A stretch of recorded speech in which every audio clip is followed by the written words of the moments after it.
Alright guys, today we're going to take a closer look at the Honor 400 Pro's cameras, what it can do and all that. It's actually pretty impressive for a mid-range device. It comes with the next-gen imaging, AI imaging stuff with a lot of new AI features. And of course, it also comes with a pretty impressive set of sensors at the back, a triple camera setup, which I will talk a bit about later on. So I think we should start off with the next-gen AI stuff because it's actually quite cool. Naturally, you know that we already have the AI eraser to erase your stuff. You also have your AI outpainting, your AI upscale, your hardcore studio filters and all that. But the brand new one to hit the Honor 400 Pro is actually the AI image to video.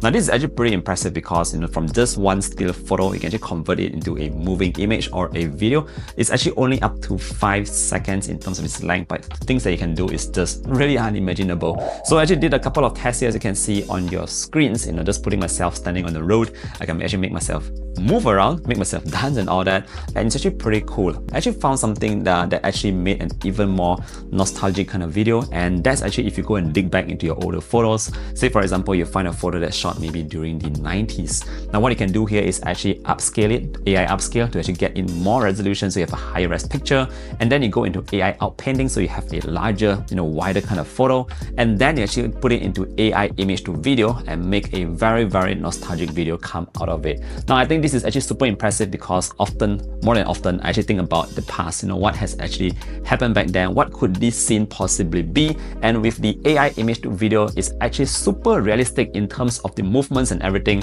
and that's partially because Honor actually worked with Google Cloud. They're actually one of the first to actually push this out, and everything just looks so real.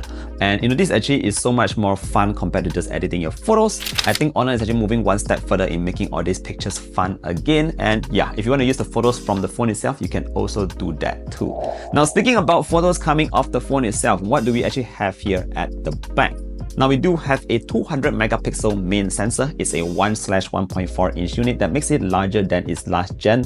Furthermore, it also comes with both OIS and EIS, so everything is going to be really stable regardless of you taking pictures at night or maybe just taking a couple of sample videos. Now moving on, we also have here a 50 megapixel telephoto lens that comes with OIS and EIS as well. Again, this is stabilized and you can actually have some pretty nice zoom shots from 15 to 50 times.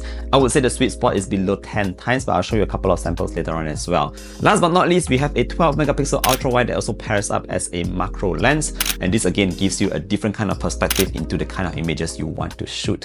Alright guys, so just looking at a couple of the photos coming from the Honor 400 Pro, I got a couple of points put down here actually. I noticed that pictures taken during the day comes out very, very clean. It looks less processed than before, which is a good thing. And the telephoto's white balance is actually very close to that of the main sensor, which again is great. That's not something that a lot of phones can do. Now speaking of the telephoto, the 50 megapixel telephoto with OIS is doing a pretty decent job. A quick side-by-side with my S25 shows that the Honor does a better job at keeping in more details. It's slightly more contrast and pops a little more, which makes it more pleasing to my eye. Of course, you can also tune it depending on your liking. There's 3 options available in the Honor 400 Pro, and you can actually have a toned down look if you prefer to have it that way. Now moving over to low light, I actually tested it out in a theme park and noticed that the sensor was actually quick enough to prevent motion blur.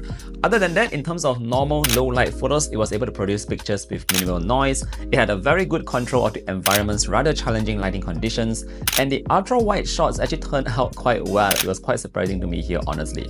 Now finally, of course, portrait is also something that's super important, and the hardcore portrait mode also remains here. This actually allows you to take more aesthetic portraits. Right now, you have more filters to use from, so if you want a different kind of look, you can also do that. And just one small thing that I want to highlight here is that the skin smoothing in portrait mode might be a little too much for my liking, but I do know some people actually like this kind of look. Anyways, you can also tone it down in these settings. Now at the end of the day, my first impressions for the cameras of the Honor 400 Pro here is that it's definitely punching above its mid-range kind of grade. Not only are you getting that flexibility in terms of your editing, making everything more fun again with those AI features. Again, if you actually stack up all those AI features that I mentioned earlier on, you can actually produce something that's pretty unimaginable before this. Furthermore, in terms of the sensors at the back, it's actually great to see that the main sensor as well as the telephoto comes with those OIS for better stabilization. The white balance between the two lenses differences are also very similar, which is also a great thing. And yeah, I think I'll just be testing it more and I'll provide you more details in the full review. But for now, things are looking positive. If you also want me to do a comparison with maybe say the S25, also let me know down below. Regardless, I hope today's video has helped you out to know more a bit about the Honor 400 Pro. Let me know what you think down in the comment section below. And I look forward to seeing you guys in the next one. Thank you for staying with me. See you all in the next one. Bye bye.